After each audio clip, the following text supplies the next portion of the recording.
जय गुरुदेव।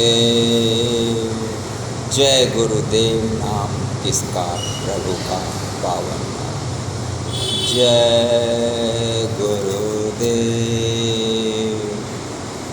देखिए प्रेमियों, समय बीतता जा रहा है और आयु घटती जा रही है। जीवन यात्रा कट रही है, परंतु अंधेरे में इसमें संदेह नहीं कि संसार में हर मनुष्य रोशनी चाहता है। अंधेरा किसी को पसंद नहीं। हर कोई नफ़े का इच्छुक है। घाटे में कोई नहीं जाना चाहता। हर एक की इच्छा है कि वह तरक्की करे और ऊपर चढ़े और आगे बढ़े और लाभ प्राप्त करे। हानि कोई भी नहीं चाहता।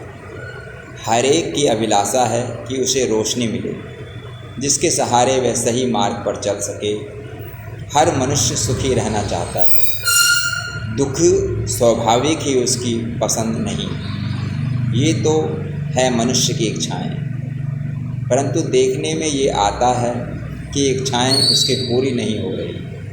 वह सुख के लिए आया है, परंतु रहता दुखी है। वह रोशनी मांगता है, पर जाता अंधेरे में।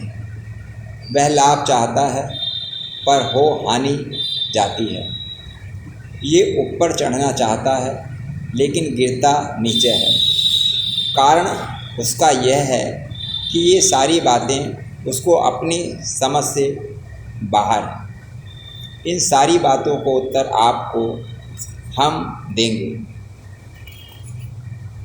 कैसे जीवन व्यतीत करना है, अंत में यहाँ से कैसे मुख उजाला लेकर जाना है, सत्संग क्या वस्तु है, उससे कितना लाभ हो सकता है, और जय गुरुदेव की जीव को कितनी आवश्यकता है, यह जीवन कैसे सफल हो सकता है, इन सारी बातों को आप समझेंगे। इसके अलावा अनेक शिक्षाएं हैं जो शायद आपको हम बताएंगे। संसार में संत महापुरुषों का आना एक बहुत भारी कृपा है, जिनके प्रकट होते ही परमार्थ का सैलाब आ जाता है। शुरू में जब गुरु दरबार में, जय गुरुदेव दरबार में जाना हुआ, तो उस समय श्री सद्गुरु तुलसीदास जी महाराज का 2011 में उपदेश सुना और उनकी मौज उठती रहती थी। वे अपने सत्संग में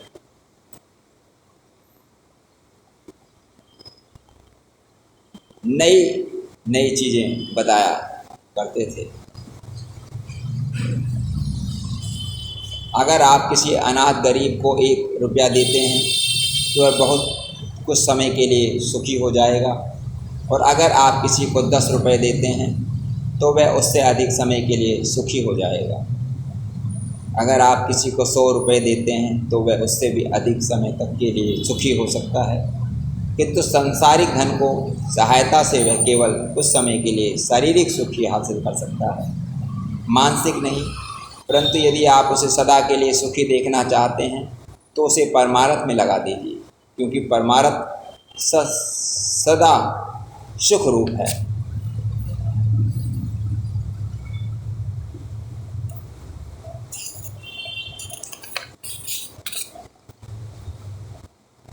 मन का स्वभाव है कि वह हर इच्छा की पूर्ति में जल्दी करता है और उसे जल्दी से पूरा करना चाहता है। लेकिन जब ये इच्छा इसकी पूरी नहीं होती तो घबराहट पैदा होती है, और फिर उस घबराहट में दुखी होकर गलत हाथ पांव मारने लगता है। तब वह घबराहट होती है और बेचैनी बढ़ती है, जिसका परिणाम ये होता है कि मन अशांत हो जाता है। संतों का वचन है कि जब मन की ऐसी अवस्था हो जाए तो उस समय मन को ये समझाना चाहिए कि ये मन, ये समस्त संसार कुदरत की रचना है और इसका प्रबंध कुदरत के अपने हाथ में है। वह जैसा उचित समझती है वैसे संसार का प्रबंध चलाती है। किसी मनुष्य के बस की बात यह नहीं। और दुखी होते रहने से क्या लाभ। होता वही है जो परमपिता परमेश्वर मालिक को मंजूर होता है। व्यर्थ में मन की संकल्पों को बढ़ा बढ़ाकर दुखी बने रहना ठीक नहीं है। संत कहते हैं जो प्राणी मालिक की मौज को मानता है उस पर मालिक की प्रसन्नता उतरती है, लेकिन जो उसकी मौज को नहीं मानता वह कुदरत की अदालत में दंड का भागी बनता है। एक महापुरुष का वचन है, अगर कोई परिश्रम करके धरती और आकाश दोनों को एक साथ भी मिला दे तो भी मिलेगा वही जितनी उसकी रोजी है। लेकिन इसका अभिप्राय ये नहीं कि मनुष्य परिश्रम ना करे या पर पुरुषार्थहीन हो जाए, बल्कि अभिप्राय यह है कि मनुष्य पुरुषार्थ तो करे, क्योंकि पुरुषार्थ करना मनुष्य का कर्तव्य है, परंतु परिणाम को कुदरत पर छोड़ दे। कुदरत किसी का हक नहीं रखती, उसके घर न्याय है, अन्याय नहीं। इसलिए उस पर भरोसा रखने में ही शांति है। ये मन केवल व्यवहार में ही नहीं बल्कि जब परमार्थ की ओर मुँह करता है तब भी जल्दी करना चाहता है। जब भजन पर बैठता है यदि उसमें रस मिलता गया तो ठीक, और कभी सूरत नहीं लगी और रस नहीं मिला तो फिर भी घबराने लगता है और उस घबराहट में संशय उत्पन्न करने लगता है। संत कहते हैं जब ऐसी अवस्था हो जाए उस समय मन को ये समझना चाहिए, हे मन, घबराने की कोई बात नहीं, मालिक अंतर्यामी है, वह तेरी सारी कमाई को देख रहा है। तुम भजन करते चलो और एक दिन आएगा कि इसका फल अवश्य मिलेगा। जल्दी करना और जल्दी में उपराम हो जाना अच्छा नहीं। इस मन का एक और स्वभाव भी है कि वह हर समय चंचल रहता है। जिस प्रकार बच्चों को हर समय गलतियों में खेल कूद की आदत होती है, किसी समय भी शांति से एक स्थान पर बैठना उसके लिए कठिन होता है, वैसे ही मन भी हर घड़ी उछलता कूदता रहता है, किसी समय भी एकाग्र नहीं होता। संतों का वचन है कि ये मन का स्वभाव है, परंतु इसे विचार द्वारा समझाए रखना चाहिए। सबसे उत्तम इलाज इसका यह है कि इसको हर समय किसी न किसी शुभ कार्य में लगाए रखना चाहिए। इसका नाम मन है। मान भी जाता है, मनवाने वाला चाहिए। अगर वह बेकार बैठ गया तो फिर उत्पात मचाता है, इसे बेकार नहीं रहने देना चाहिए। इंसान का बच्चा जब बेकार बैठ जाता है तो उसमें ये दो गलत चीज़ें पैदा हो जाती हैं, या तो वह चोर बन जाता है या बीमार हो जाता है। इसलिए संतों का उपदेश है कि मन को हर समय परमार्थ के कामों में लगाए रखना चाहिए, वरना ये तो भूत है जो हर घड़ी मुँह खोले है हुए खाने को तैयार है। जो एक बार इसके संकल्पों के चक्कर में पड़ गया उसका छूटना सहल नहीं है। संतों का भी उपदेश है कि पुण्य और पाप दोनों बीज हैं। फूलता फलता वह बीज है जो धरती में दब जाता है, और जो बीज धरती में दबता नहीं ऊपर रह जाता है वह व्यर्थ हो जाता है। लेकिन हमारे मन की कुछ ऐसी आदत है कि वह पाप के बीज को तो दबाता है और पुण्य को प्रकट करता है। पुण्य को प्रकट करने से अर्थात लोगों में मान बढ़ाई प्राप्त करने से वह फल जल्दी ही समाप्त हो जाता है। ये नहीं जानता कि इस भांति वह अपने परलोक के मार्ग में कांटे बिछा रहा है। कारण यह है कि पाप के बीज को अगर छुपाया गया है तो वह परलोक में फल तो उसी बीज का होगा जो छुपाया गया था, और जो प्रकट किया गया वह वहीं समाप्त हो गया। कुदरत का यह अटल नियम है कि मनुष्य छुप कर जैसा भी कर्म करता है कुदरत उसके परिणाम को प्रकट कर देती है। पाप करने वाला पापी, धर्म करने वाला धर्मात्मा सिद्ध हो जाता है। कुदरत किसी का लिहाज नहीं करती। अगर हम पाप करते हैं, समय छुप कर कर्म करते हैं, मान लिया कि लोग उसे नहीं देख रहे, लेकिन जिस कुदरत को अदालत के सच और झूठ का निर्णय होता है, दूध का दूध और पानी का पानी हो जाता है, उस फैसला करने वाली कुदरत से हम भला कैसे छुपा सकते हैं? वह तो हमारी सारी कार्यवाही को हमारे अंदर बैठी हुई देख रही है। इसलिए उचित यह है कि पुण्य कर्म को तो दबा दिया जाए ताकि परलोक में हमको उसका फल शुभ मिले, तथा पाप कर्म को प्रकट कर दिया जाए ताकि उसका बीज यहीं समाप्त हो जाए। अगर ऐसा करने में हम लोग के सामने शर्माते हैं तो कम से कम गुरु के आगे तो अपने मन की हालत खोल कर रख देनी चाहिए। इसका फल ये होता है कि हमारा लोक परलोक दोनों सुधर जाता है, जैसे कहा गया है। परंतु ये दुख की बात है कि सब लोग जानते हुए भी हम गुरु के आगे झूठ बोल देते हैं। दानाओं का कथन है कि गलती करना इतनी गलती नहीं है जितना कि गलती ना मानना गलती है। हम अगर अपनी गलती को नहीं मानते तो इसका अर्थ यह है कि हम अपनी बीमारी को डॉक्टर से छुपाते हैं। तो जो रोगी डॉक्टर से अपने रोग को छुपाता है उसका इलाज कभी नहीं हो सकता। उसका रोग अंदर ही पड़ा रहता है और बढ़ता रहता है, जो एक दिन रोगी को मृत्यु की ओर ले जाता है।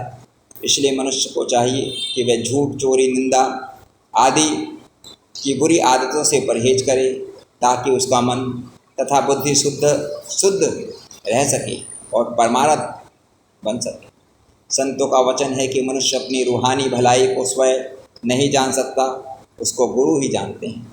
इसलिए उचित है कि मन को ना मानकर गुरु के सम्मुख सब कुछ खोल कर रख दिया जाए ताकि हृदय मलिनता से साफ हो जाए। यही भक्ति की रीति है। इस मन का एक और स्वभाव भी है। इसके अंदर जो अनेक संकल्प उठते रहते हैं, उनमें कुछ अच्छे होते हैं, कुछ खराब होते हैं। मन की आदत है वह खराब संकल्पों पर जो शीघ्र अमल करता है, परंतु अच्छे संकल्पों पर अमल करने में ढील करता है तथा उसको कल पर छोड़ देता है। लेकिन ये ठीक नहीं है, ये मन का धोखा है, क्योंकि जिस अच्छे कार्य को कल पर छोड़ा जाता है, संभव है जो ख्याल आज है वह कल तक रहे या ना रहे, क्योंकि मन की हालतें तो पल पल में बदलती रहती हैं। इसलिए उचित है कि यदि भला संकल्प उठा है तो उस पर शीघ्र आचरण कर लिया जाए, और यदि बुरा उठा है तो उसको कल पर छोड़ दिया जाए। कल पर छोड़ा हुआ कर्म अच्छा हो या बुरा बहुधा रह ही जाया करता है। इसलिए संत कहते हैं कि रह जाए तो बुरा कर्म रह जाए, भला कर्म क्यों रह जाए, उसे तो शीघ्र ही कर लेना चाहिए। यही कारण है कि संतों के मार्ग में वर्तमान समय को बहुत कीमती समझा जाता है, क्योंकि जो कुछ जीव ने अपने लिए करना है वह वर्तमान काल में ही करना है। कल को राम जाने कल कैसा आता है और आता भी है या नहीं। जो समय मिला हुआ है उससे लाभ उठाना चाहिए। अगर इस नियम को हृदय में दृढ़ कर लिया जाए तो फिर कल्याण ही कल्याण है। मन का एक स्वभाव है, यह भी है कि इसकी चाल सदा एक रस नहीं रहती, बदलती रहती है। यह कभी नीचे कभी ऊपर होता ही रहता है। आपको जेब में टाइम देखने की एक घड़ी है, उस घड़ी की चाल को दुरुस्त रखने के लिए आप उसे रेडियो टाइम के साथ मिलाते रहते हैं। जिस घड़ी की चाल रेडियो टाइम के साथ सही चलती है उसको सही, और जिसकी चाल गलत होती है उसको गलत समझा जाता है। इसी प्रकार हमारा मन भी जेब की घड़ी के समान है, इसकी चाल का भी हमें दुरुस्त रखना है। जय गुरुदेव का सत्संग, आप उनके वचनों को सुनिए और साथ साथ अपने मन की अवस्था को भी देखते रहिए। यदि मन की अवस्था सत्संग के वचनों के साथ ठीक मिलती है तो मन को ठीक समझिए। अगर उसमें कुछ कमी बेसी है तो उसका सही करने का यत्न करना चाहिए। कुछ काल इस पर अमल करने से मन को चाल दुरुस्त हो जाएगी और वह अपने ठिकाने पर आकर सुखी रहने लगेगा। एक बार हमारे जय गुरुदेव जी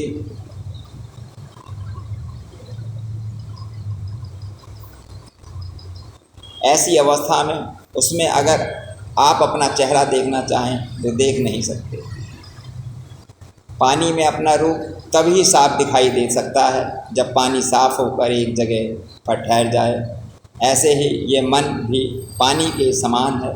इसमें दो दोष हैं, एक तो मैला और दूसरे चंचल भी है। यही कारण है कि मनुष्य जब ध्यान में बैठता है तो उसको अंदर से रस नहीं मिलता। यदि मनुष्य चाहता है कि उसकी सूरत भजन ध्यान में लगे और उसको अंदर का रस मिले तो उसको मन में इन दोनों को निकालना होगा। जब मन को मैल दूर होकर वह शुद्ध होगा तो उसमें एकाग्रता आएगी, भजन में रस मिलेगा और अपना वास्तविक स्वरूप साफ साफ दिखाई देने लगेगा। इसलिए जहाँ नित्य नियम के अनुसार भजन ध्यान करना आवश्यक है, वहाँ साथ ही साथ मन को शुद्ध करने की भी ज़रूरत है, जिसके जरिए उसमें एकाग्रता या आ सके। इसी महान कार्य नियमित महापुरुषों की सारी कार्रवाई होती है। ये भजन भी करवाते हैं और उसके साथ सत्संग के वचनों द्वारा तथा सेवा का अवसर देकर मन को शुद्ध भी बनाते हैं। सत्पुरुषों द्वारा बताया हुआ परमार्थ का एक गहरा नुक्ता यह भी है कि मन अपने स्वभाववश कभी कभी अपने परम हितैषी इष्ट देव सद्गुरु से भी रोष कर बैठता है। यदि ऐसी अवस्था भी आ जाए तो उस हालत में भी शरीर द्वारा परमार्थ संबंधी कर्म नहीं छोड़ने चाहिए, अर्थात दर्शन भी करें, दंडवत वंदना करके मस्तक को झुकाएं और वचन भी सुने। जब शरीर द्वारा भक्ति तथा सेवक धर्म के नियम बराबर जारी रहेंगे तो एक दिन मन की अवस्था भी अपने ठिकाने पर आ जाएगी, क्योंकि क्रियामण कर्मों से बड़ी शक्ति के समय क्रियामण कर्म प्रधान हो जाते हैं तो मन आप से आप ठीक हो जाता है। लेकिन अगर मन के पीछे शरीर द्वारा भक्ति के नियम भी जिज्ञासु छोड़ बैठें तो उसका मन ताकत पकड़ कर काम, क्रोध, लोभ, मोह और अहंकार की सहायता से जिज्ञासुओं की भक्ति मार्ग से दूर भी फेंका जा सकता है। वास्तव में मन को जीव के पिछले अनेक जन्मों के संचित कर्मों के समूह का नतीजा है। संचित कर्मों में कुछ कर्म तो अच्छे होते हैं तथा कुछ खराब होते हैं, अर्थात कुछ कर्म भक्ति के अनुकूल और कुछ भक्ति के प्रतिकूल होते हैं। ये संचित कर्म जीव का हृदय में समय समय पर अपना प्रभाव छोड़ते रहते हैं। यदि कोई अनुकूल कर्म आ गया हो तो उसके प्रभाव से मन के अंदर अच्छे संकल्प उठने लग जाते हैं। यदि उन संचित कर्मों में से किसी प्रतिकूल कर्म की बारी आ गई तो मन बिगड़ गया। यहाँ पर एक बात ध्यान देने योग्य है, यह है कि अनुकूल क्रिया मण कर्मों में इतनी शक्ति है कि वे होते होते जब ताकत पकड़ जाते हैं तो समस्त संचित कर्मों को दबा देते हैं। तब फिर मन कहीं इधर उधर हिलने नहीं पाता। इस विषय में ये भी संभव है कि यदि सद्गुरु की आज्ञा व मोज के साथ प्रेम, प्यार तथा निष्काम भाव से भक्ति के अनुकूल क्रिया और कर्म बराबर जारी रहे तो उनमें इतनी शक्ति आ जाती है कि वे प्रधान ही कर उन अनेक जन्मों के संचित कर्मों के ढेर को जलाकर राख बना देते हैं। तब रूह कर्मों के झंझट से छुटकारा पाकर सच्ची मुक्ति की अधिकारिणी बनती है। इसलिए आवश्यक है कि मन की अवस्था चाहे कितनी भी बिगड़ी क्यों ना हो, उस समय भी क्रियामण कर्म बराबर जारी रहने चाहिए, फिर घाटा नहीं पड़ेगा।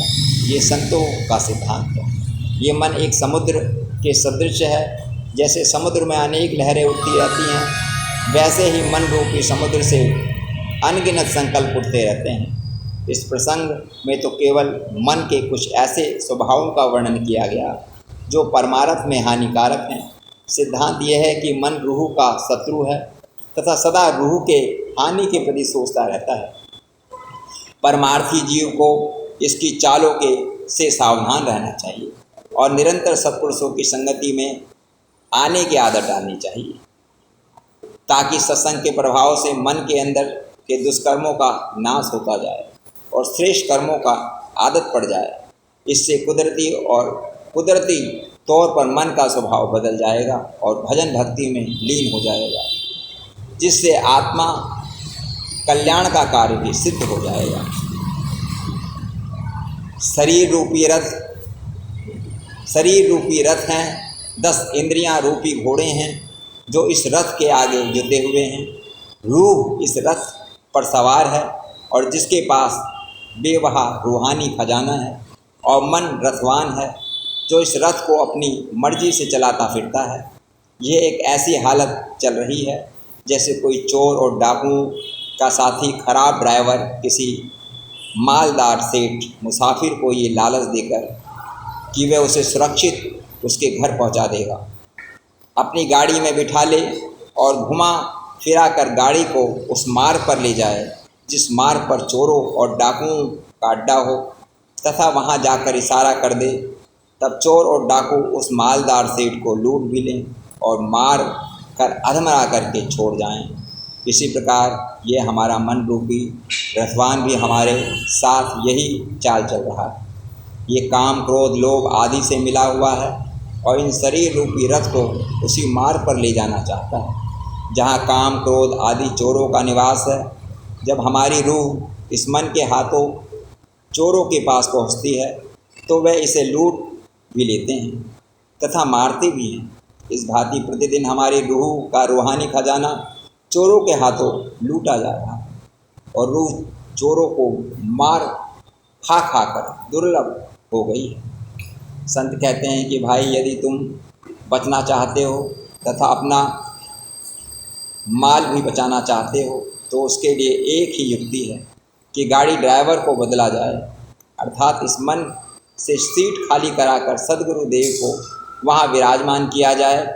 जब मन की जगह हमारे रथवान जय गुरुदेव बन जाएंगे तो वह इस रथ को सीधे मार्ग पर ले जाएंगे, जिससे हमारी रूह भी काल चक्र से बच जाएगी तथा रूहानी माल को भी सुरक्षित हो जाएगा। सिवाय इसके ना तो कोई दूसरा साधन है ना कोई मार्ग है जिस पर चलकर रूह का बचाव हो सके। जब सत्पुरुषों और सदशास्त्रों तथा सदग्रंथों की यही एक आवाज़ है। कहा जाता है कि महाभारत के युद्ध में जब वीर कर्ण अर्जुन के मुकाबले लड़ रहा था तो दोनों ओर से एक दूसरे पर बाणों की वर्षा हो रही थी। जब अर्जुन कर्ण पर बाण छोड़ता तब कर्ण का रथ अर्जुन का बाण लगते ही बहुत दूर पीछे हट जाता था, लेकिन जब कर्ण अर्जुन पर बाण चलाता था तब अर्जुन का रथ केवल एक पग ही पीछे हटता था। पर उस समय श्री कृष्ण भगवान जो अर्जुन की रथवाई कर रहे थे बोल उठते थे, शाबाश कर्ण शाबाश।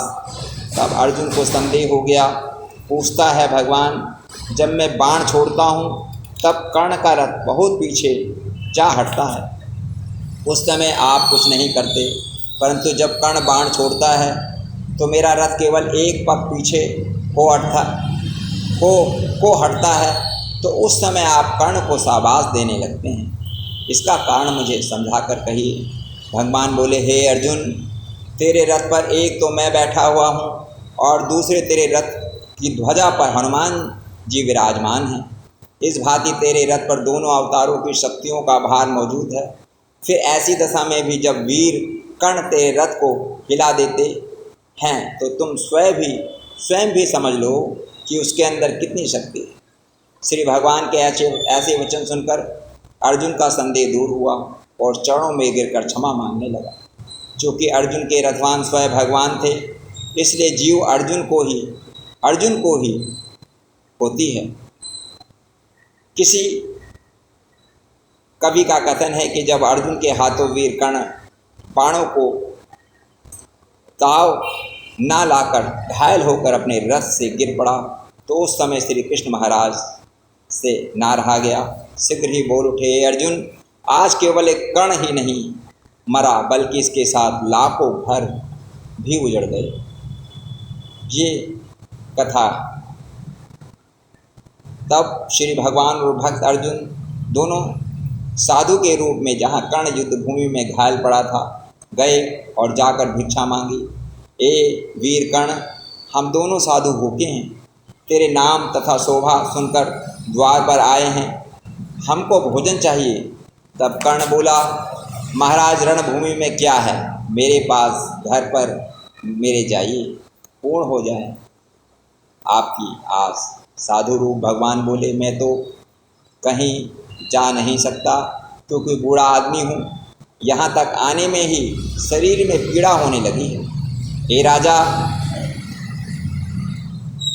होने लगी है, शरीर में पीड़ा होने लगी। हे राजा, कर्ण में कोई ठगिया फकीर नहीं हूँ जो किसी बहाने आपसे दौलत मांगने आया हूँ। मेरी दृष्टि में ये दुनिया तथा दुनिया की दौलत खाक के बराबर है। मुझे तो केवल भोजन चाहिए। यदि दे सकते हो तो भूख मिटाने के लिए इस वक्त जो कुछ तुम्हारे पास है दो, अगर नहीं दे सकते तो इनकार कर दो। इसके सिवाय और कुछ जानता नहीं। भला आगे से इनकार कौन करे, जिसको दान देने की आदत हो और जिसके द्वारा से आज तक कोई खाली ना गया हो तथा जिसने तन मन धन से दूसरों की सेवा करना अपना धर्म समझ रखा हो, वह ऐसा करना जिसका आहार बन चुका हो, वह भला इनकार कैसे कर सकता है और कष्ट के समय भी अपना धर्म क्यों छोड़ दे। साधु की बात सुनकर कर्ण का मुखमंडल कुछ देर के लिए तो कुम्हला गया। सोचने लगा, अब क्या किया जाए। इतने में उसे एक बात याद आ गई, जिसके मुरझाए हुए चेहरे पर प्रसन्नता छा गई। विनय पूर्वक बोला कि ए महात्मन, मेरे दांतों में सोने की कीलें जड़ी हुई हैं। कृपा करके एक पत्थर से मेरे दांतों को तोड़ लो और कीलें निकाल कर अपने काम में ले आओ। महात्मा बोले, हम किसी का दांत तोड़ने नहीं आए। यदि आपके पास कुछ नहीं है तो साफ कह दो, मैं कुछ नहीं दे सकता, ताकि हम चले जाएं। तब वीर कर्ण ने स्वयं ही बड़ी कठिनाई से एक पत्थर प्राप्त किया और उससे अपने दांतों को तोड़कर महात्माओं के आगे रख दिया। महात्मा बोले, ए वीर कर्ण, ये दांत तेरे लहू से भरे हुए हैं। यदि देने का सलाह है तो इसको धोकर दो।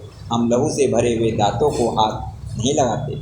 तब कर्ण ने, जो रणभूमि में घायल पड़ा हुआ अंतिम श्वास गिन रहा था, बड़ी मुश्किल से अपने हाथों तथा मुंह की सहायता से अपने धनुष पर बाण चढ़ाकर धरती पर छोड़ा और जिससे धरती से जल की धारा बह निकली। जल से दांतों को धोकर संतों के हवाले कर दिया। इतने में दोनों साधु आँखों से ओझल हो गए। यह ऊपर की कथा यहाँ इसलिए कही गई है कि दानवीर कर्ण इतना महान शक्तिशाली था कि वह कौरवों के पक्ष में वीर अर्जुन के साथ लड़ रहा था। इसके अतिरिक्त भीष्म पितामह तथा द्रोणाचार्य आदि जैसे धनुषधारी शूरवीर योद्धा भी कौरवों के पक्ष में थे और कौरवों की सेना भी पांडवों की सेना से कहीं अधिक थी, परंतु जीत फिर भी अर्जुन की हुई। कौरव हार गए, ऐसा क्यों हुआ? स्पष्ट है कि अर्जुन की रतवाई करने वाले उसके भगवान थे तथा कौरव अपनी रहनुमाई आप कर रहे थे। वे अपनी बुद्धि बल के आश्रय चल रहे थे और अर्जुन भगवान के भरोसे लड़ रहे थे। यदि अर्जुन भी अपनी बुद्धि बल के आश्रय चलता तो कर्ण जैसे वीरों पर विजय प्राप्त करना अर्जुन के बस की बात नहीं थी। अर्जुन तो केवल निमित्त मात्र था, करने कराने वाले मालिक आप थे। भक्ति का धन गुरु के पास है, मन के पास नहीं। गुरु भक्ति के दाता हैं, परंतु देते उसको हैं जो उनके पीछे पीछे चलता है तथा हुक्म मानता है। भक्ति जब भी आएगी गुरु का हुक्म मानने से आएगी। मन के पीछे पीछे चलने से तो भक्ति नहीं बन सकती।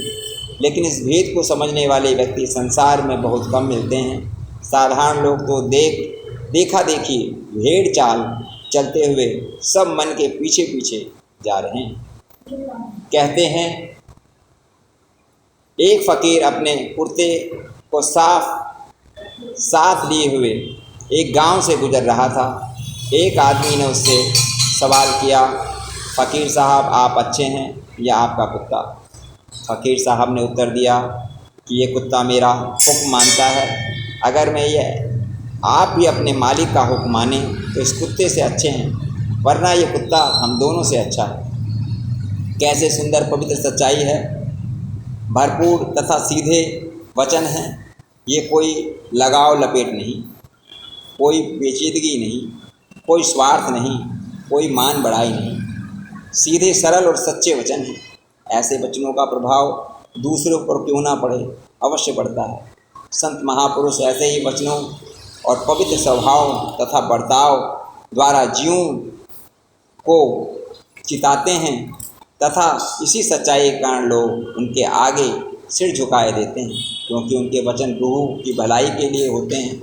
वे अपने ऊपर कष्ट सहन करते हुए भी जीव की मानसिक पीड़ा हरने तथा उसको सुख पहुंचाने हेतु दिन रात किए रखते हैं। ऐसे परोपकारी संतों का दर्शन अति दुर्लभ होता है। जब वे मिल जाएं तो ये भाग्य की निशानी है। बोले जय गुरुदेव, जय गुरुदेव, जय गुरुदेव, जय गुरुदेव, जय जय गुरुदेव, जय गुरुदेव, जय गुरुदेव, जय गुरुदेव, जय जय गुरुदेव। सभी प्रेमियों को सादर प्रणाम। आज जो भी सत्संग सुनाया गया वह गुरु महाराज के मुखारबिंद से, और मैं पूर्ण रूप से फिर उपस्थित होऊंगा और एक प्रार्थना के साथ आज हम इसका समापन करते हैं। मेहर की नजर करो मेरी ओर, दया की नजर करो मेरी ओर, निस दिन तुम्हें निहारूं सतगुरु, जैसे चंद्र चको जानू ना भूल हुई क्या तन से, लियो हमसे मुख मोड़, बालक जान चूक बिसराओ, आया शरण अब मैं तो